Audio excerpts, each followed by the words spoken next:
ప్రభు అయిన యేసుక్రీస్తు నామంలో మీ అందరికీ శుభములు తెలియచేయటానికి మరొకసారి సంతోషిస్తున్నాను. దేవుడు తన అత్యంత కృప ద్వారా మనలను జ్ఞాపకం చేసుకుని, దేవుడు మనల్ని ఆదరించి బలపరిచి, మన చుట్టూ ఒకవేళ రెడ్ జోన్ ఉన్నా, గ్రీన్ జోన్ ఉన్నా, ఆరెంజ్ జోన్ ఉన్నా, ఎటువంటి జోన్ ఉన్నప్పుడు కూడా దేవుడు తన కాపుదలను మాత్రం ఇస్తూ నడిపిస్తున్నందుకు మనం దేవునికి స్తుతి చెల్లించవలసిన వారమై ఉన్నాం. కాబట్టి ఇంతవరకు పాటలు పాడి ప్రభువును ఆరాధించారని నమ్ముతున్నాను. చక్కగా దేవుని సన్నిధిలో ఇంతవరకు పాటలు పాడడానికి, ఆరాధించడానికి దేవుడు మనకు సహాయం చేశాడు. నిజంగా ప్రపంచమంతా అల్లకల్లోలంగా ఉంటున్నప్పటికీ తన బిడ్డలైనటువంటి వారు ఎంతో నెమ్మది కలిగి ఉండడానికి ఆయన మన పట్ల చూపుతున్న కృపకై మనం దేవుని స్తుతించాలి. నేను జ్ఞాపకం చేస్తూ ఉంటాను కదా, ఎటువంటి సందర్భంలో కూడా దేవుడు తన బిడ్డలను, తన ప్రజలను ఆయన విడిచిపెట్టే దేవుడు కాదు అనే విషయాన్ని మర్చిపోవద్దు.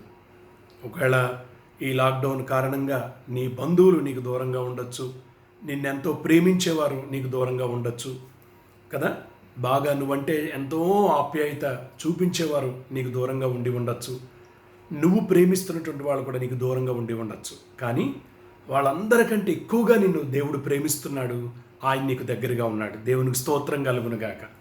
అందరికంటే ఏమండి, నిన్ను ప్రేమించిన వారి కంటే, లేదా నువ్వు ఇతరులను ప్రేమించినటువంటి ఆ విధానం కంటే ఎక్కువగా దేవుడు నన్ను ప్రేమిస్తున్నాడు. ఆయన మనకు సమీపముగా ఉన్న దేవుడు. దేవునికి మహిమ కలుగునుగాక. మరొక్కసారి మనందరం చేతులెత్తి దేవునిని స్తుతిందాం. యేసు నీవే కావాలయా, నాతో కూడా రావాలయా. యేసు నీవే కావాలయా, నాతో కూడా రావాలయా. ఘనుడా నీ దివ్య సన్నిధి నన్ను ఆదుకొని నా పెన్నిధి. ఘనుడా నీ దివ్య సన్నిధి నన్ను ఆదుకొని నా పెన్నిధి. నీవే కావాలయ్యా, నాతో రావాలయ్యా. నీవే కావాలయ్యా, నాతో రావాలయ్యా. యేసు నీవే కావాలయ్యా. అందరం చేతులెత్తి పైకి, నాతో కూడా రావాలయ్యా. తప్పనిసరిగా మోకరించండి. 1-2 నిమిషాలు మోకరించి చేతులు పైకి ఎత్తండి. యేసు నీవే కావాలయ్యా, నాతో కూడా రావాలయ్యా. ఘనుడా నీ దివ్య సన్నిధి నన్ను ఆదుకొని నా పెన్నిధి. ఘనుడా నీ దివ్య సన్నిధి నన్ను ఆదుకొని నా పెన్నిధి. నీవే కావాలయ్యా, నాతో రావాలయ్యా. నీవే కావాలయ్యా, నాతో రావాలయ్యా. యేసు నీవే కావాలయ్యా, నాతో కూడా రావాలయ్యా. యేసు నీవే కావాలయ్యా, నాతో కూడా రావాలయ్యా. నీవే నాతో వస్తే తెగులు నన్నంటదు. నీవే నాతో వస్తే, చేతులెత్తి అందరం కూడా, తెగులు నన్నంటదు. నీవే ఆజ్ఞాపిస్తే ఓటమి నాకుండదు. నీవే ఆజ్ఞాపిస్తే ఓటమి నాకుండదు. నీవే కావాలయ్యా, నాతో రావాలయ్యా. నీవే కావాలయ్యా, నాతో రావాలయ్యా. యేసు నీవే కావాలయ్యా, నాతో కూడా కూడా రావాలయా. అందరం చేతులెత్తి యేసు నీవే కావాలయా, మాతో కూడా రావాలయా. అందరం కూడా నీవే నాతో వస్తే, నీవే నాతో వస్తే కొరత నాకుండదు.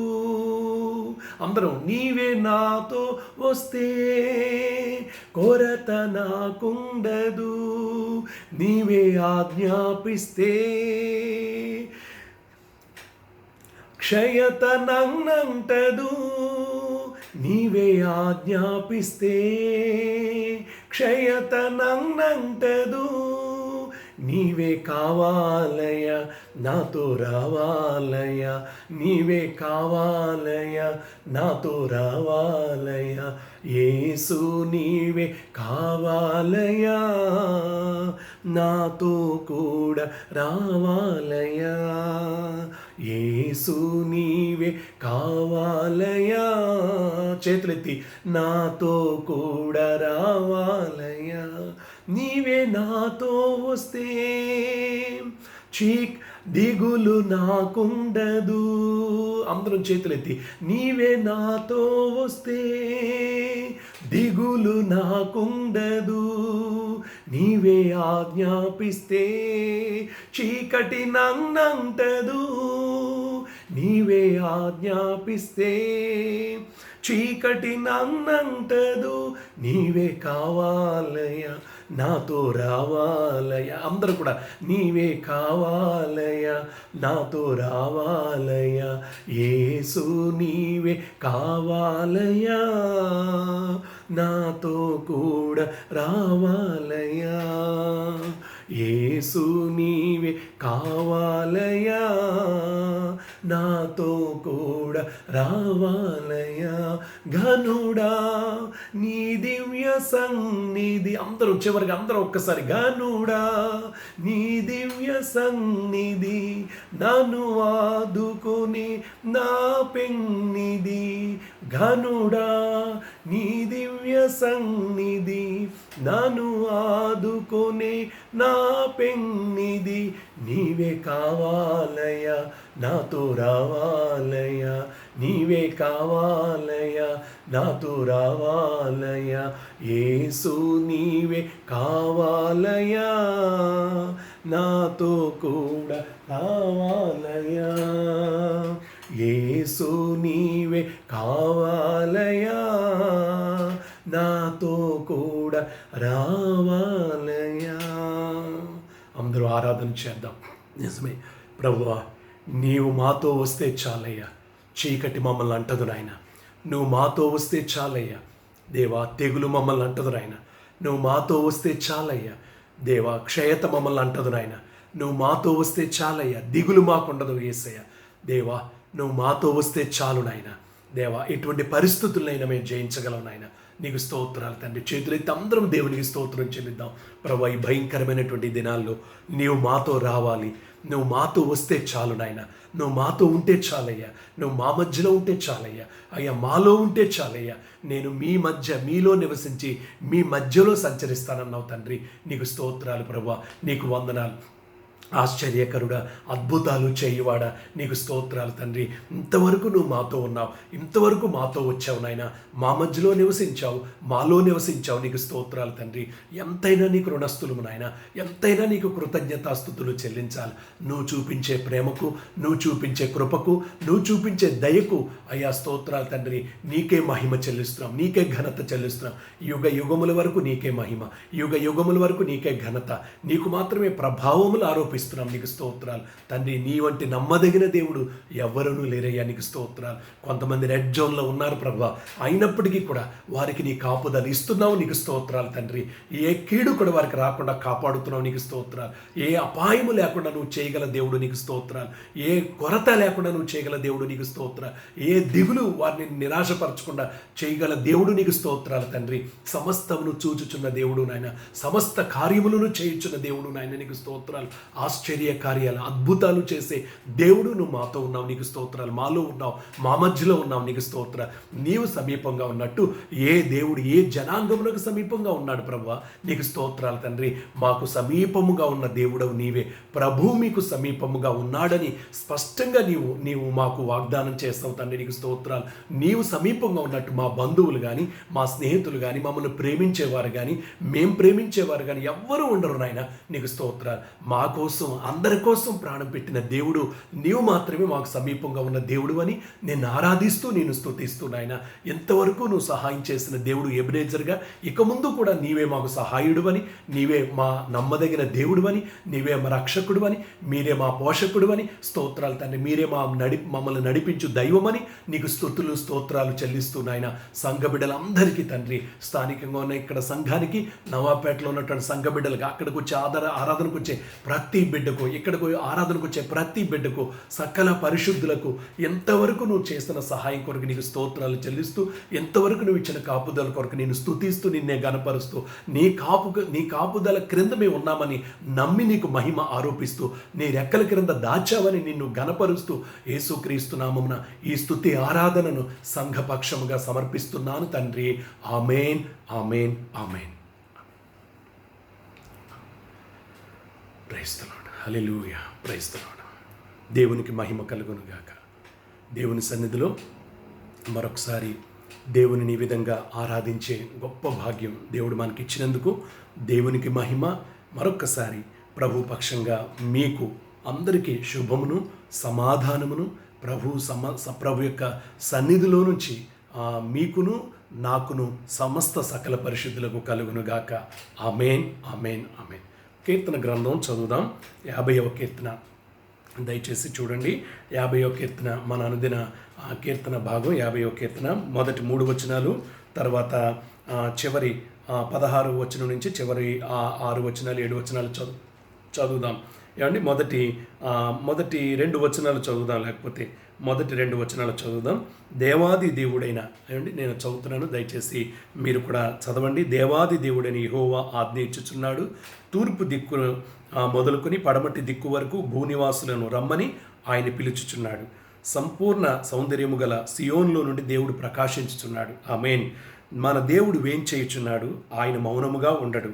ఆయన ముందర అగ్నిని మండుచున్నది, ఆయన చుట్టూ ప్రచండ వాయువు విసురుచున్నది.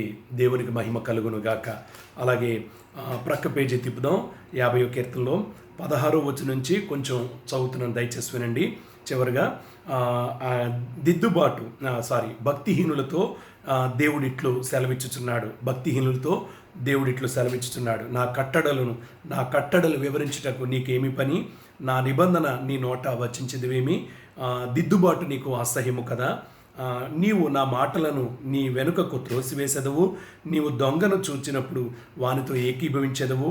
వ్యభిచారులతో నీవు సాంగత్యము చేసెదవు. కీడు చేయవలనని నీవు నోరు తెరుచుచున్నావు. నీ నాలుక కపటము కల్పించుచున్నది. నీవు కూర్చుండి నీ సహోదరుల మీద కొండెములు చెప్పుచున్నావు. నీ తల్లి కుమారుని మీద అపనిందలు మోపుచున్నావు. ఇట్టి పనులు నువ్వు చేసినను నేను మౌనినై ఇంటిని, అందుకు నేను కేవలము నీ వంటి వాడనని నీవు అనుకొంటివి.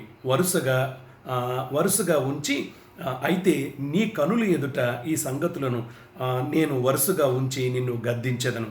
దేవుని మరచువర్లారా, దీన్ని యోచించుడి. లేని ఎడల నేను మిమ్మును చీల్చివేయుదును. తప్పించువాడెవడను లేకపోవను. స్తుతియాగం అర్పించువాడు నన్ను మహిమపరచుచున్నాడు. నేను వానికి దేవుని రక్షణ కనపరుచున్నట్లు వాడు మార్గమును సిద్ధపరచుకొనెను. దేవునికి స్తోత్రం కలుగునుగాక. ఇక్కడ జాగ్రత్తగా వినాలి. 2 మాటలు చెప్పి వాక్యంలోకి వెళ్తాను, మరొక సందర్భంలోకి వెళ్తాను. అండి, భక్తిహీనులు అనగా దేవునిని మరుచువారు కదా, దేవుని పట్ల కృతజ్ఞత లేనివారు. ఏమండి వింటున్నారా? దేవునిని అవకాశవాదిగా వాడుకునేవాళ్ళు, దేవునిని అవకాశవాది, ఏమండి దేవుణ్ణి అవకాశవాదులుగా వాడుకునే వాళ్ళు చాలామంది ఉన్నారు ఈ రోజుల్లో కూడా. ఏమండి, అంటే వాళ్ళకి అవసరమైనప్పుడు దేవుని దగ్గర మోకరిస్తారు, వాళ్ళకి అవసరమైనప్పుడు దేవుని పట్ల కొంచెం భయం చూపిస్తారు, అవసరం తీరిపోయిన తర్వాత వాళ్ళ ఇష్టం వచ్చినట్లుగా ప్రవర్తిస్తారు. అవకాశవాదులు, భక్తిహీనులు అని చెప్తున్నాడు ఇక్కడ. ఏమండి, అంటే అవకాశం ఉంటే ఏదో దేవునికి భయపడుతున్నట్లుగా నటించడం, ఏమండి ఏదో దేవుడు అంటే చాలా భయం ఉన్నట్లుగా ఇతరులకు కనపరచడం. కదా, జాగ్రత్త. కానీ దేవుడు నీవు చేస్తున్న ప్రతి పని, ఇంతకుముందు నువ్వు చేసిన పనిని ప్రతి పని కూడా దేవుడు చూస్తున్నాడు అనే విషయం మర్చిపోవద్దు. ఏమండి, కాబట్టి దేవుని సన్నిధిలో ఇవన్నీ కూడా దేవుడు చాలాసార్లు నీ ముందు పెట్టి గద్దిస్తున్నాడు. అప్పుడైనా నువ్వు సరి చేసుకోవాలి, కనీసం ఇప్పుడైనా నువ్వు సరి చేసుకోవాలి. లేకపోతే ఇప్పటికైనా నీ బుద్ధి మారకపోతే దేవుడు ఏం చేస్తాడు, లేని ఎడ నేను మిమ్ములను దేవుణ్ణి మరచువారులారా అంటే ఏంటో తెలుసా? దేవుణ్ణి నువ్వు పూర్తిగా మర్చిపోయేవని కాదు దాని అర్థం. దేవుడంటే లెక్కలేనితనం, దేవుని మాటలంటే భయం లేని జీవితం. ఏమండి, కేవలం ఈ లాక్డౌన్ సమయంలో దేవుడు అంటే ఏదో భయంలాగా నటించే స్వభావాన్ని నువ్వు విడిచిపెట్టాలి ఇప్పటికైనా. ఏమండి, మళ్ళీ లాక్డౌన్ అయిపోయిన తర్వాత నీ బ్రతుకు మామూలుగానే నీ బ్రతుకు అంతకుముందు ఎలా ఉండేదో మళ్ళీ అదే విధంగా కొనసాగించే స్వభావం నీలో ఉందా, ఇప్పటికైనా మారిందా అనే ఆలోచన నువ్వు జాగ్రత్తగా చేసుకో. లేకపోతే దేవుని చేతిలో పడతావు. జాగ్రత్త. దేవుని చేతిలో పడితే తప్పించేవాడు ఎవడో ఉండడు. ఏమండి, నీ నటన దేవుడు చూస్తున్నాడు. నీ నటన దైవజనుడికి తెలియకపోవచ్చు, నీ ప్రక్క వాళ్ళకి తెలియకపోవచ్చు, నీ ఇంటి వాళ్ళకి కూడా తెలియకపోవచ్చు, కానీ దేవుడు చూస్తున్నాడని జ్ఞాపకం చేసుకో. ఇప్పటికైనా నటన మానుకో, నువ్వు కపటం మానుకో, నువ్వు ఏమండి నీ నాలుకతో చేసే పాపాలు మానుకో, లేకపోతే వాళ్ళతో వీళ్ళతో ఏకీవించే దౌర్భాగ్యమైనటువంటి పనులను మానుకో. చక్కగా మానుకుని ఇప్పటికైనా ఒక మంచి తీర్మానం చేసుకో. దేవునికి నిజంగా భయపడతాను ప్రభు, నీకు భయపడతాను నాయన. ఇంతటి భయంకర లోకమంతటి మీదకి ఇంత శ్రమ వచ్చినప్పుడైనా నా కళ్ళు తెరవబడాలి ప్రభు. నేను నీకు భయపడతాను, దయచేసి నన్ను చేల్చొద్దు, నన్ను శిక్షించొద్దు, నా విషయంలో తీర్పు తీర్చొద్దు, నన్ను మన్నించు నాయన నువ్వు ప్రార్థన చేసుకోవాలి. జాగ్రత్త. ఈ కీర్తన దేవునికి ఇష్టమైంది ఏంటో, దేవునికి అయిష్టమైంది ఏంటో అనేది ఈ కీర్తనలో కనబడుతుంది. దేవునికి ఇష్టమైంది చక్కగా విరిగి నలిగిన హృదయంతో ఆయనను చక్కగా ఆరాధించే మనస్సు. ఏమంటే వింటున్నావా? ఆయనకి అర్పించే బలి ఏంటో తెలుసా? నీ హృదయమే, నీలో నుంచి వచ్చే మంచి తీర్మానం. ఏమంటే చాలాసార్లు మొన్న నవాబ్పేటలో మీటింగులు పెట్టినప్పుడు కొంతమందిని తీర్మానం చేసుకున్నారా అని అడిగితే చాలామంది చాలాసేపు చెప్పలేదు. కొంతమంది బలవంతంగా చెప్పుంటారు, కొంతమంది మాత్రం ధైర్యంగా చెప్పారు, యథార్థంగా చెప్పారు, కొంతమంది బలవంతంగా చెప్పారు. కానీ కేవలం వాళ్ళ నటన అనమాట. కొంతమంది నటన చేస్తూ ఉంటారు. ఏమండి, ఏదైనా ఒకళ్ళు గట్టిగా అడిగితే దైవజనుడిని ఏదో దైవజనుడు మనం చూసి ఏదో మోసపోవాలి, లేకపోతే ఆయన ఎదుట కప్పిపుచ్చాలి, ఏదో ఆయన దగ్గర మసగా కొట్టాలి, ఆయన్ని మసగా నన్ను మసగా కొట్టడం వల్ల, నా దగ్గర నువ్వు నటించడం వల్ల ఏంటి ఉపయోగం? దేవుడు నిన్ను చూస్తున్నాడు. జాగ్రత్త. నువ్వు చేసిన తీర్మానాలు దేవునికి తెలుసు. కాబట్టి ఇప్పటికైనా ఒక మంచి తీర్మానం నువ్వు చేసుకో. విరిగి నలిగిన హృదయంతో దేవుని ఆరాధించు, దేవునికి భయపడు, ఆయన చేతిలో పడకుండా ఉంటావు. ఏమండి, గత దినాల్లో కూడా చెప్పాను, దేవుని చేతిలో పడటం భయంకరం అని చెప్పాను. కాబట్టి దేవుని చేతిలో పడదు, ఆయన చేతిలో పడితే చీల్చేస్తారట ఆయన కదా. తప్పించువాడు ఎవడను లేకపోవును. ఇంతకంటే భయంకరమైన వార్నింగ్ ఇంకెక్కడ ఉంటుంది? ఆయన చేతిలో పడితే తప్పించేవాడు కూడా ఎవడో ఉండడు. జాగ్రత్త. ఇప్పటికైనా నటన మానుకో. నువ్వు చేసిన తీర్మానాల్లో స్థిరంగా ఉన్నావో లేదో, తీర్మానాలను నువ్వు చక్కగా కొనసాగిస్తున్నావో లేదో, నిజంగా ఇప్పుడు ఈ సమయాన్ని బట్టి భయపడుతున్నావా? నిజంగా దేవుడు అంటే భయపడుతున్నావా? కేవలం ఈ సమయాన్ని బట్టే భయపడితే అది భయం మాత్రం కాదు. జాగ్రత్త. నీవు మళ్ళీ ఈ సమయం దాటిపోయిన తర్వాత మళ్ళీ నీ బ్రతుకు మామూలే, మళ్ళీ నీ వేషాలు మామూలే, నీ బుద్ధి మామూలే. కానీ అది మానుకో. చక్కగా యథార్థంగా నిజమైనటువంటి భక్తిని దేవుని పట్ల కనపరచు. తప్పకుండా దేవుడు నీ కుటుంబాన్ని ఈ శ్రమలలో నుండి దేవుడు తప్పిస్తాడు. ఈ కీడుల్లో నుంచి దేవుడు నిన్ను విడిపిస్తాడు. ఈ ప్రతికూలమైనటువంటి పరిస్థితుల్లో నుంచి తప్పకుండా దేవుడు, ఈ పరిస్థితుల్లో దేవుడు నిన్ను ఆదుకుంటాడు, నిన్ను ఆదరిస్తాడు. కాబట్టి కీర్తన గ్రంథం ద్వారా చాలా బుద్ధి తెచ్చుకోవాలి, చాలా జ్ఞానోదయం కలిగి ఆయన చేతుల్లో పడకుండా ఆయనకు మహిమకరంగా జీవించాలి, ఆయన స్తుతించాలి, ఆయన మహింపరచాలి. అట్టి కృప పరిశుద్ధాత్మ దేవుడి కీర్తన ద్వారా మనకి ఇచ్చునుగాక. ఆమేన్, ఆమేన్, ఆమేన్. కాబట్టి దేవుని సల్లో కొద్ది మాటలు దేవుని వాక్యం ద్వారా విందాం, కొన్ని విషయాలు దేవుని వాక్యం ద్వారా విందాం. ఏమండి, నేను లాస్ట్ వీక్ మీకు నేను యోహాను సువార్త చెప్పాను. యోహాను సువార్త మీకు నేను చెప్తూ ఉన్నాను. 21వ అధ్యాయం లాస్ట్ వీక్ చెప్పాను.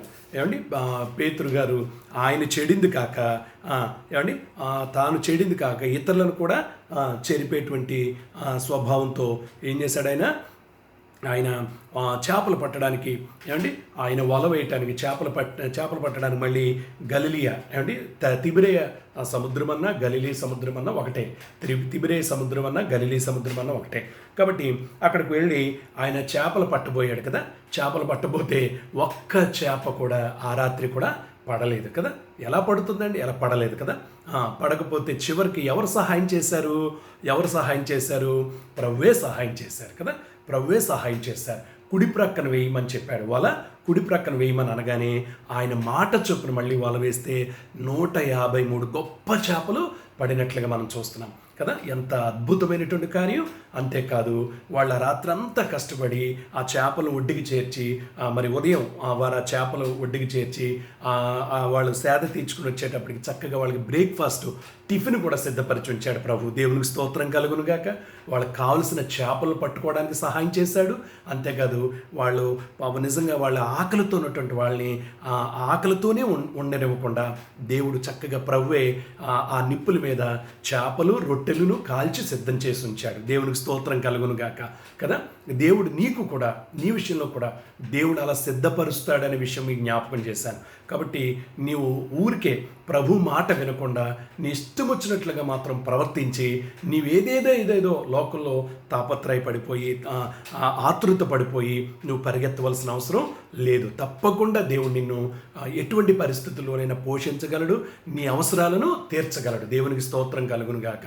దేవుడు నీకు అప్పగించిన బాధ్యతను నువ్వు మర్చిపోకుండా దేవుని యందు భయభక్తులు కలిగి చక్కగా నువ్వు దేవుని ప్రేమను కలిగి జీవించాలన్నదే దేవుని యొక్క ఉద్దేశం. కాబట్టి ఇక్కడ ఆ సంఘటన అయిన తర్వాత పేతురు గారితో మాట్లాడుతున్నాడు ప్రత్యేకంగా. ఎందుకంటే పేతురు గారిని బాగానండి, పేతురు గారిని ఎవరిని రైట్ చేస్తే మిగిలిన వాళ్ళందరూ రైట్ అవుతారో వాళ్ళని ప్రభు రైట్ చేస్తున్నాడు.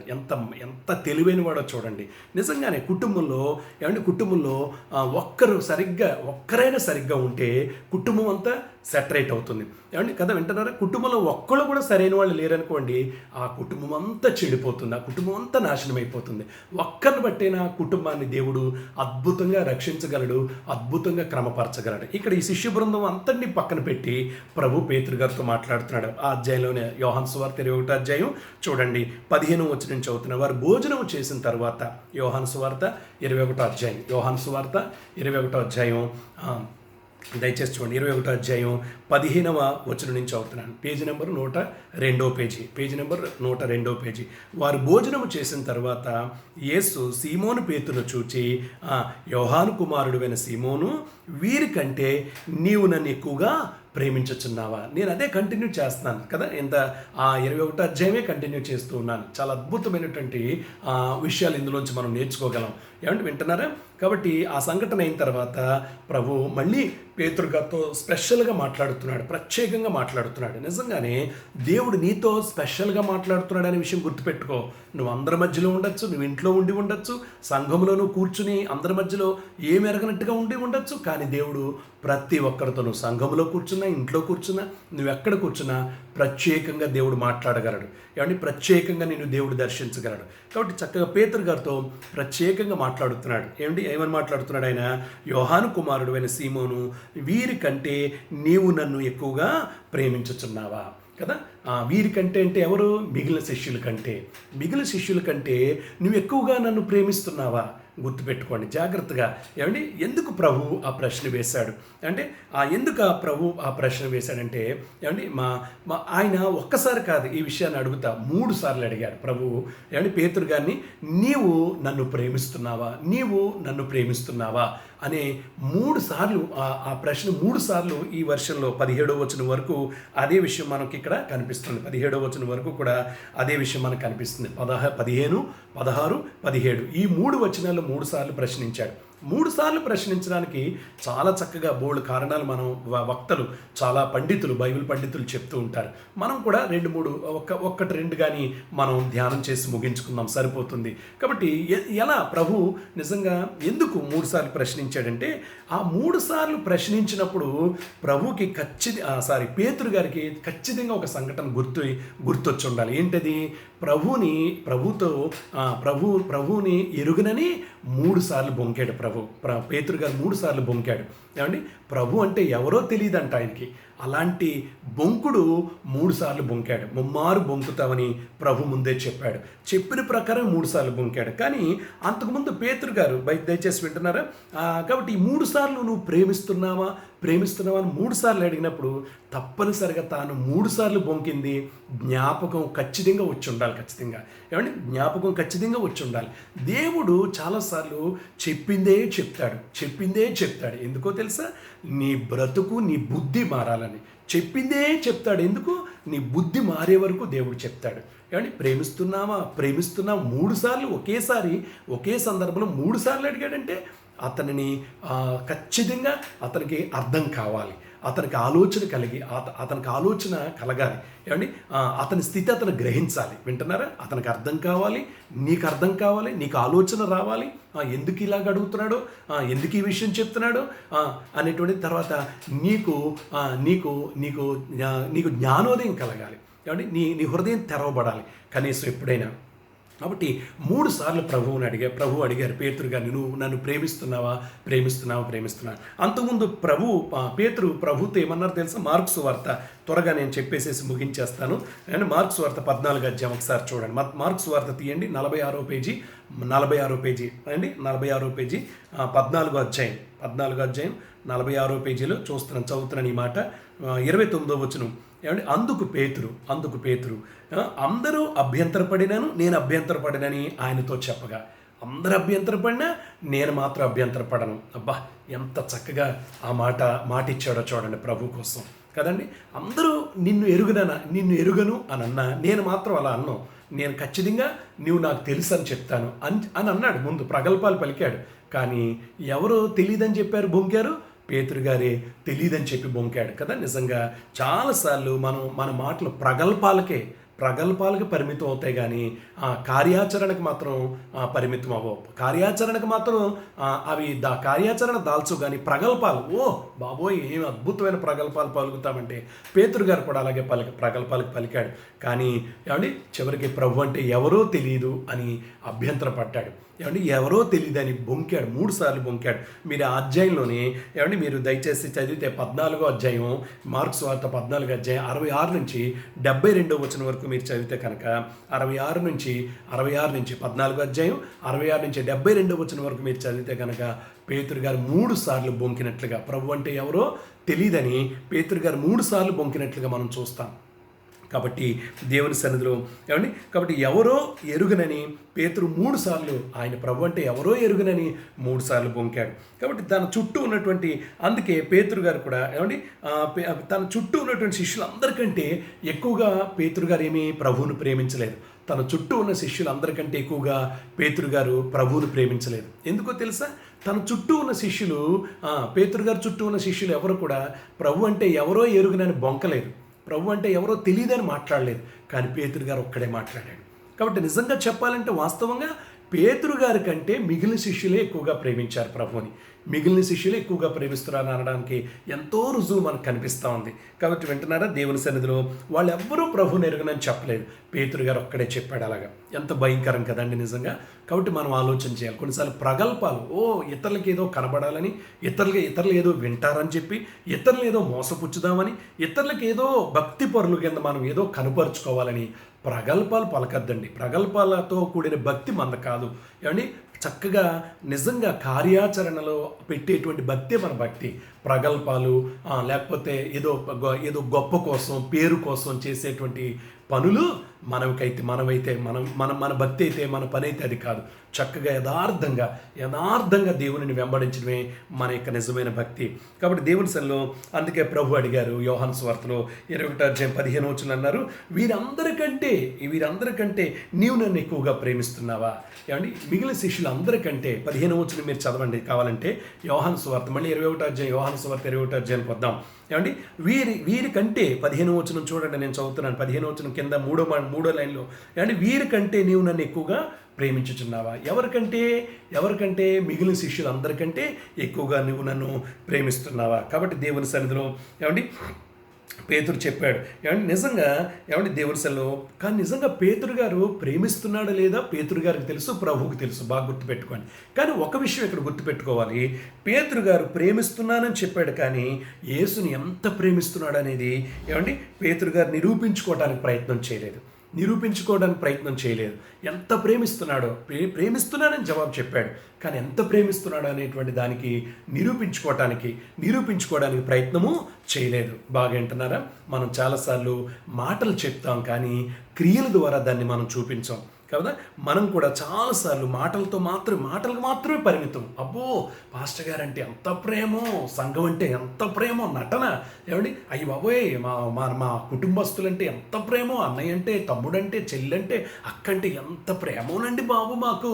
అయ్యి బాబాయ్ ఆ మాటలు వింటుంటేనండి భలే నన్ను నా ముందు భలే మాట్లాడతారండి. నిజంగా ఆశ్చర్యం వేసేస్తూ ఉంటుంది నాకు. నిజంగా ఏమండి ఆశ్చర్యం, మామూలు ఆశ్చర్యం కాదబ్బా. ఇలాంటి ఎంత అద్భుతంగా ఆస్కార్ అవార్డులు ఆ సినిమాల్లో నటించే వాళ్ళకి ఇస్తున్నారు, కానీ నిజంగా నీకు ఇచ్చుంటే బాగుండరా బాబు, నీకు ఇచ్చుంటే బాగుండమ్మా అని అనిపిస్తూ ఉంటుంది మనసులో. నేను ఖచ్చితంగా ఎన్నోసార్లు ఆ మాటలు మాట్లాడుతున్న వాళ్ళు జీవితాలు నాకు తెలుసు కదా. ఆల్రెడీ వాళ్ళు చేసే క్రియలు తెలుసు, వాళ్ళ మాటలు తెలుసు. కాబట్టి ఆ మాటలు విని నేను మోసపోతానని అనుకుంటారు. ఏమండి నన్ను ఏమండి పోనీ నన్ను మోసం చేస్తున్నారు, దేవుణ్ణి మోసం చేయగలమా? నేను దేవుణ్ణి మోసం చేయగలనా? ఏమండి మరి నేను ఎవరివైనా దేవుణ్ణి మోసం చేయగలమా చెప్పు కదా. కాబట్టి నిజంగా మన నటనకి ప్రభువే ఆశ్చర్యపోతాడేమో అని అనిపిస్తూ ఉంటుంది. నిజంగా నేనే ఆశ్చర్యపోతున్నానంటే ప్రభువు కూడా ఆశ్చర్యపోతాడు. నిజంగా అంటే ఆశ్చర్యపోవడం అంటే ఆయన ఏమీ ఏదో ఆయనకి తెలియదు అన్నట్టు కాదు, కానీ మన నటన అంత అద్భుతమైన నటన. ఏమంటే సినిమా నటులు కూడా, సీరియల్లో ఉన్న నటులు కూడా నటించలేరు, అంత అద్భుతంగా నటిస్తాం. ఇతరుల పట్ల ప్రేమ ఉన్నట్టు, ఇతరుల పట్ల ఎంతో భారం ఉన్నట్టు, ఇతరుల పట్ల ఎంతో బాధ్యత ఉన్నట్లు. ఏమండి నీ నటన చాలిక, నీ నటన ఆపు. ఇంకా ఏమండి ఇప్పటికైనా యథార్థంగా నువ్వు దేవుని ప్రేమిస్తున్నావా లేదా? బాగేనండి. ఏమండి కాబట్టి మన మాటలు, మన ప్రేమ, దేవుని పట్ల మనకున్న ప్రేమ కేవలం మాటలకు పరిమితం చేయొద్దండి, క్రియలతో చూపించాలి. కాబట్టి పేతురు గారు ప్రభువును ప్రేమిస్తున్నానని చెప్పాడు. ఇక్కడ అడిగినప్పుడు చెప్పాడు, మొదటిసారి కూడా అడిగినప్పుడు చెప్పాడు, కానీ నిరూపించుకునే ప్రయత్నం చేయలేదు. కాబట్టి ఎక్కడ కూడా కాబట్టి మనం నిరూపించుకునే ప్రయత్నం చేయాలి. అందుకే యోహాను ఏం చెప్పాడో తెలుసా? అండ్ భక్తుడే యోహాన్ రాసిన సువార్తే. యోహాన్ రాసిన సువార్త రాసిన భక్తుడే. యోహాన్ రాసిన మొదటి పత్రిక, యోహాన్ రాసిన మొదటి పత్రిక 3:18 ఏం చెప్పాడు తెలుసా? మన ప్రేమ, మనం చూపించే ప్రేమ, చిన్నపిల్లలారా మీ ప్రేమ మాటతోనూ నాలుకతో కాకుండా, మన ప్రేమ నాలుకతోనూ మాటతో కాకుండా క్రియతోనూ సత్యముతో ప్రేమింతుము. వింటున్నారా? ఎలాగట? మన ప్రేమట మాటతోనూ మాటతోనూ నాలుకతో కాదు. అబ్బాబ్బాబ్బా మొన్న కూడా చెప్పాను కదా, నాలుక మీద పప్పలు కాల్చేస్తారు, నాలుక మీదే పప్పలం. నిజంగా పప్పలు కాల్చరాళ్ళు ఇంట్లో, పప్పలు పెట్టరు ఎవరికైనా, కానీ నాలుకతో పప్పలు కాల్చేస్తూ ఉంటారు. టీ పెట్టినా అండి నిజంగా ఒక ఆమె గురించి చెప్తూ ఉంటాను కదా, అబ్బాబ్బాబ్బా ఇంటికి వచ్చి మొదలుకొని వెళ్ళే వరకు టీ పెట్టమంటారు అంటానే ఉంటుంది, కానీ ఆమె మాత్రం వెళ్ళి టీ మాత్రం ఎట్టి పరిస్థితిలో పెట్టదు. వీళ్ళు బయలుదేరిపడి, అయ్యి పాస్టర్ గారు టీ పెడదాం అనుకున్నానండి, మీరు వెళ్ళిపోతున్నారా అంటది. అబ్బాబ్బాబ్బా ఏం అద్భుతమైన మాటలతో నాలుగు మీద పప్పలు కాల్చే రకాలు ఉంటారండి. నిజంగా ఇలాంటి వాళ్ళు అయ్యబాబోయ్ మా మాంసం తెప్పిద్దాం అనుకున్నానండి, అయ్యబాబోయ్ అసలు నిజంగా ఇదో పట్టరా, ఇలా డ్రింక్ అట్రా, అసలు భలే భలే భలే భలే నటనండి, భలే మాటలండి. అయ్యి బాబా ఈ మాటలు చూస్తేనండి మేము పాస్టర్ గారు నేను కూడా కొన్నిసార్లు అనుకుంటూ ఉంటాం, ఎప్పటి నుంచో కదా అనుభవం కదా, ఎంతమందిని చూస్తూ ఉంటామో కదా ఇలాంటి అనుభవాలు. నిజంగా ఆశ్చర్యపోతాం. వీళ్ళు